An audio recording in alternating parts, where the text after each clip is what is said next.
So hello everyone, आज हम करने वाले हैं अभी अपने सॉल्यूशन चैप्टर का question number 4।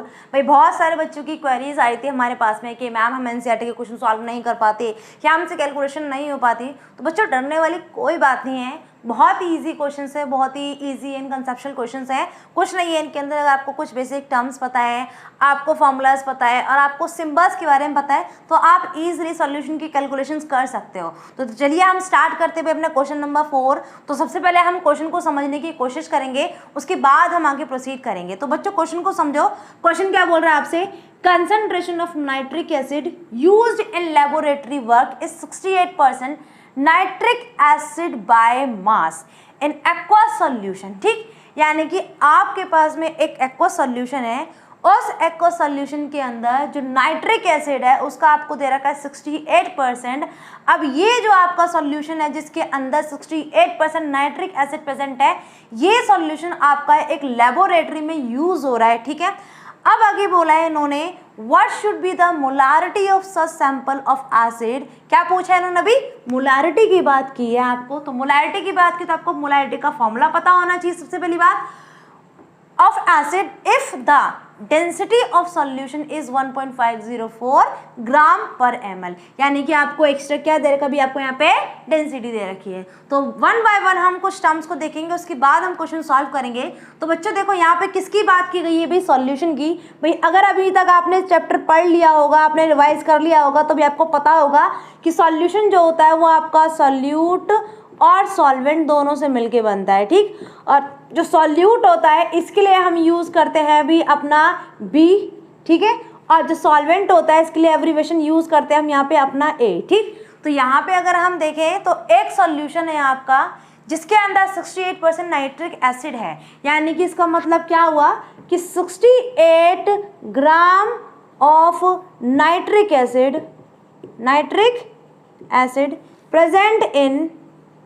present in 100 gram of solution. यानी कि आपके पास में जो सॉल्यूशन है, ये कंटेनर है, जस्ट सपोज इस कंटेनर के अंदर जो सॉल्यूशन है आपका, ये सॉल्यूशन है भी आपका 100 ग्राम। कितना भी आपका ये 100 ग्राम। अब इस 100 ग्राम के अंदर जो नाइट्रिक एसिड है वो है आपका भाई 68 ग्राम। कितना भी आपका 68 ग्राम। कौन है यहाँ पे भी आपका नाइट्रिक एसिड, जो कि एक सॉल्यूट की तरह एक्ट कर रहा है। किसकी तरह भी, सॉल्यूट की तरह। तो देखिए जरा यहाँ पे अगर हम देखें तो हमने एक मास परसेंटेज पढ़ा था। क्या पढ़ा था भाई, मास परसेंटेज। तो उसका फॉर्मूला क्या होता है भाई, mass of any component, mass of any component divided by mass of solution, mass of solution और इनटू में आपका 100। ये चीज था आपके पास में फॉर्मूला। अब जरा यहाँ पे आप गौर से देखिए क्या बोला है यहाँ पे, 68% बोला है। यानी कि आपको मास परसेंटेज कितना दे रखा भी, आपको यहाँ पे 68% दे रखा है। तो यहाँ पे आपका 68% कब आएगा, जब जो आपका यहाँ पे जो कंपोनेंट है जिसकी बात की गई, चाहे सॉल्यूट हो चाहे सॉल्वेंट हो, यहाँ पे किसकी बात की भाई, नाइट्रिक एसिड की। तो नाइट्रिक एसिड कितना दिया आपको भाई, 68%। दैट मीन 68 ग्राम होगा। टोटल सॉल्यूशन कितना होगा भी आपका 100 ग्राम होगा, और साथ में 100 से आप इसको मल्टीप्लाई करोगे तो क्या आपके पास में जो आंसर आएगा बच्चों, क्या वो आपके पास में 68% ही आएगा। यानी कि यहाँ पे अगर हम देखें तो यहाँ हमें क्या दे रखा है, यहाँ पे हमें दे रखा भी सॉल्यूट का मास, किसका भी, सॉल्यूट का मास और सॉल्यूशन का मास। तो हम वन बाय वन लिखते हैं यहाँ पे। तो देखिए यहाँ पे हमें क्या दे रखा है, मास ऑफ नाइट्रिक एसिड जो कि एक सॉल्यूट है आपका, ये आपका सिंबल यूज होगा इसका भी WB इज इक्वल टू 68 ग्राम। ठीक, सॉल्यूशन कितना है अभी आपका 100 ग्राम। तो क्या लिखेंगे, mass of solution, mass of solution. ठीक, जो कि क्या होता है इसका सिंबल भाई W होता है, ये आपको दे रखा है 100 ग्राम आपके पास में। ठीक, इतना क्लियर हुआ। अब इसने क्या बोला है, आपको मोलारिटी निकालनी है। क्या निकालनी है भी, मोलारिटी।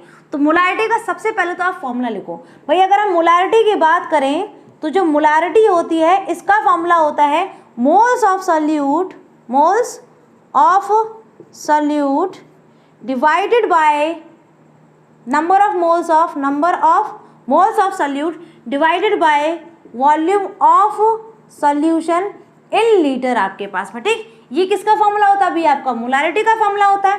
अब देखिए अगर हम मोलारिटी की बात करें यहाँ पे तो मोलारिटी इज इक्वल टू क्या बनेगा भी आपका, मोल्स ऑफ सॉल्यूट मतलब NB। मोल्स को हम किससे लिखते हैं अभी, N से, और सॉल्यूट की बात की गई तो एब्रिविएशन क्या यूज करेंगे भाई, V वर्ड यूज करेंगे यहाँ पे। तो NB अपॉन में V, अगर लीटर है तो आपका यही रहेगा, लेकिन अगर ml में दे रखा है तो ऊपर क्या लगाएंगे अभी, 1000 लगाएंगे। तो आपका एक फॉर्मूला ये बन गया मोलारिटी का।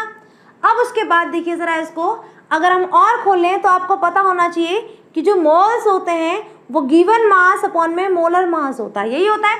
तो किसकी बात की गई भाई, आपकी सॉल्यूट की, तो given mass of solute upon में मोलर मास ऑफ सॉल्यूट। अगर इस चीज़ को हम यहाँ पर पुट करते हैं तो पुट करने से क्या बनेगा भाई आपका, ये बनेगा WB यानी कि मास ऑफ सॉल्यूट इनटू में ऊपर कौन है भी आपका 1000 है, और नीचे कौन है भी आपके पास में, कौन आएगा ये molar mass of solute into में आपके पास में V। ये आपका बन गया फाइनल फॉर्मूला। अब देखो जरा यहाँ पे हमें क्या दे रखा है अभी, मास ऑफ सॉल्यूट है यहाँ पे ऑलरेडी। दूसरा मोलर मास की बात करें, किसका मोलर मास है भाई आपका सॉल्यूट, यहाँ पे सॉल्यूट कौन है भाई आपका नाइट्रिक एसिड। तो नाइट्रिक एसिड का मोलर मास क्या होगा बच्चों, molar mass of nitric acid that means HNO3 आपका, ठीक। इसको हम किससे लिखेंगे अभी, MB से लिखेंगे।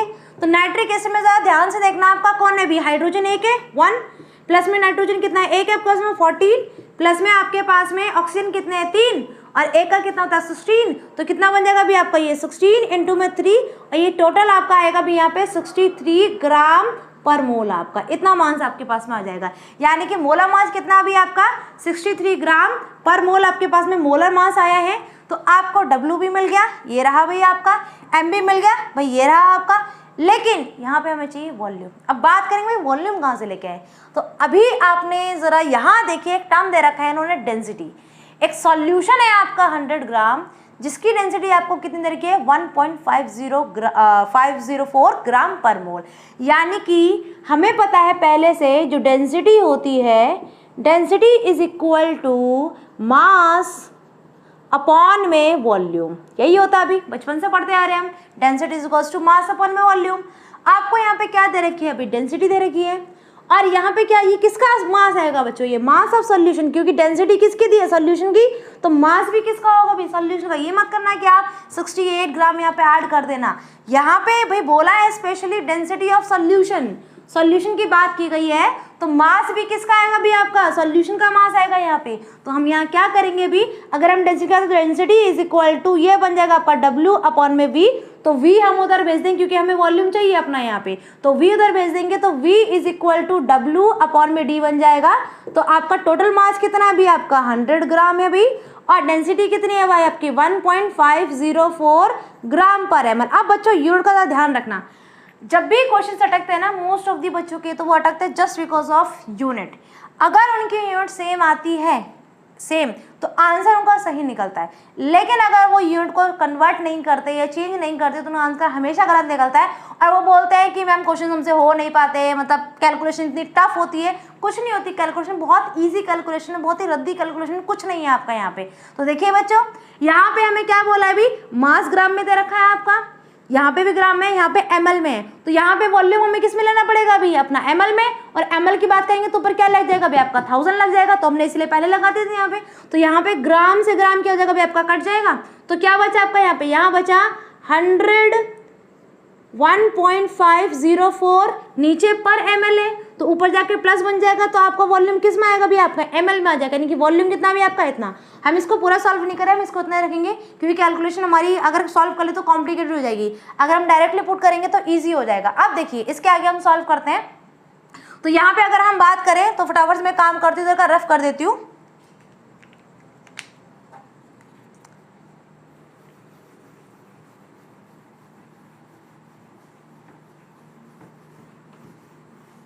तो देखिए बच्चों, हमारे पास में अभी जो WB था वो आया था 68 ग्राम, जो W था वो आया था 100 ग्राम, और जो वॉल्यूम हमारे पास में आया है, वॉल्यूम कितना है अभी 100 अपॉन में 1.504 ml इतना है।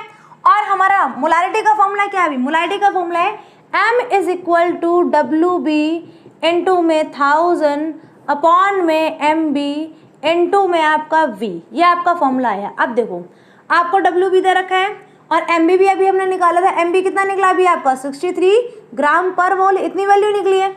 तो आपको डब्ल्यू भी दे रखा है, एम भी है, वी भी आपने निकाल लिया, वैल्यूज पुट करो आंसर डायरेक्टली आ जाएगा। तो वैल्यूज पुट करते हैं हम, वैल्यूज पुट करेंगे तो आपके पास में ऊपर कौन है अभी आपका ये 68, ये आपका भाई 1000, यहाँ पे कौन है अभी आपके पास में 63 और वॉल्यूम कितना है अभी आपका 100 अपॉन में 1, ये कितना आ जाएगा अभी आपका 100 अपॉन में 1.504। तो ये कहाँ चला जाएगा अभी आपका ऊपर चला जाएगा भाई, बेसिक कैलकुलेशन आपकी है। तो मोलारिटी क्या बन जाएगा भाई, molarity is equals to 68 into में 1000 और आपका इंटू में क्या बन जाएगा 1.504 डिवाइडेड बाय 63 इंटू में 100। ठीक, अब देखो एक काम करो, इसका डेसिमल हटा दो ताकि कैलकुलेशन इजी हो जाए। तो एक काम करते हैं हम, इस कैलकुलेशन को हम यहाँ पे भेज देते हैं, इसको हम यहाँ भेजेंगे डेसिमल को, तो हमारी कैलकुलेशन इजी हो जाएगी। देखो क्या बन जाएगा अभी आपका ये 68 इंटू में भी आपका 1000 इंटू में 15.04 और इसका डेसिमल यहाँ हटाया तो क्या आएगा अभी आपकी 10 की पावर -1, क्योंकि जब राइट साइड आते हैं तो पावर क्या होती है अभी माइनस में आती है आपके पास में। और यहाँ पे अगर हम देखें तो ये 63 और आपके पास में कौन है अभी 100 है। अब देखो पॉइंट के बाद 04 है, अब इस वैल्यू को हम नेग्लेक्ट कर सकते हैं, ठीक, क्योंकि अगर हम इसको डायरेक्टली मल्टीप्लाई करते तो कैलकुलेशन बहुत ज़्यादा कॉम्प्लिकेटेड हो जाती। तो हम कैलकुलेशन कॉम्प्लिकेट नहीं करेंगे, इजी करेंगे, इसीलिए मैंने डेसिमल को देखो शिफ्ट कर दिया ताकि हमारी कैलकुलेशन इजी हो जाए। तो इसको यहाँ शिफ्ट करते हैं, देखो अब मैं क्या कर सकती हूँ, इसको नेग्लेक्ट कर सकती हूँ। यहाँ क्या कर दूंगी भाई, यहाँ पे ये बन जाएगा आपका 68, ये आपका हो गया अभी 1000 इंटू में आपका ये 15, ये 10 की पावर, ये हो गया अभी आपका 63 और ये हो गया अभी आपका 100। अब देखो जरा 2 0 से 2 0 गए, 1 0 से यहाँ से चला गया क्योंकि ये प्लस में ये माइनस में पूरा कट हो गया। क्या बचा भी आपका, ऊपर बचा 68, यहाँ बचा 15 और नीचे बचा भी आपका 63। अब कर दो इसको सॉल्व। देखो 3 5 ज़ा 15, 3 2 ज़ा 3 1 ज़ा आपके पास में। अब 5 को 68 से मल्टीप्लाई करो तो 5 8 ज़ा कितना होता है अभी आपका 40 होता है, तो 5 6 ज़ा कितना होता है अभी आपका 30, तो ये आपका 40 हो जाएगा आपके पास में। और नीचे कितना बचेगा भाई आपका 21। जस्ट डिवाइड कर दो इसको आप जब डिवाइड करोगे तो डिवाइड करने पे आपके पास में आएगा 16.23। ठीक, इसकी जो यूनिट होती है मोलारिटी की वो होती है कैपिटल एम, जिसको हम बोलते हैं अभी मोलर। क्या बोलते हैं बच्चे उसको हम, मोलर। या फिर इसकी दूसरी यूनिट होती है जिसको हम बोलते हैं मोल पर लीटर। और याद रखना मोल पर लीटर को ही प्यार से मोलर कहा जाता है, जिसका सिंबल होता है अभी आपका कैपिटल एम। ठीक, तो बच्चों मोलारिटी कितनी आई अभी हमारे पास, मोलारिटी आई, molarity is equals to 16.23 capital M, यानी कि मोल पर लीटर ही ले लो अपना, ये हमारे पास में आ गई मोलारिटी। तो इस तरीके से क्या करते हैं अभी हम कैलकुलेशन करते हैं। तो क्वेश्चंस भाई कुछ भी नहीं होता क्वेश्चंस में, आपको बस चीज़ों को समझना है, सभी चीज़ों को एक सिंबल के फॉर्म में लिखना है, प्रॉपर रिप्रेजेंट करना है और जस्ट कैलकुलेशन करनी है। 1 बाय 1 आपका पूरा का पूरा आंसर क्लियर हो जाएगा। तो आई होप आपको ये वीडियो पसंद आई होगी, आपको आई थिंक ये क्वेश्चन भी क्लियर हो गया हो। तो आज के लिए बस इतना ही, नेक्स्ट वीडियो में आपके लिए लेके आऊँगी क्वेश्चन नंबर 5 इसी चैप्टर का। तो तब तक के लिए टाटा एंड बाय बाय।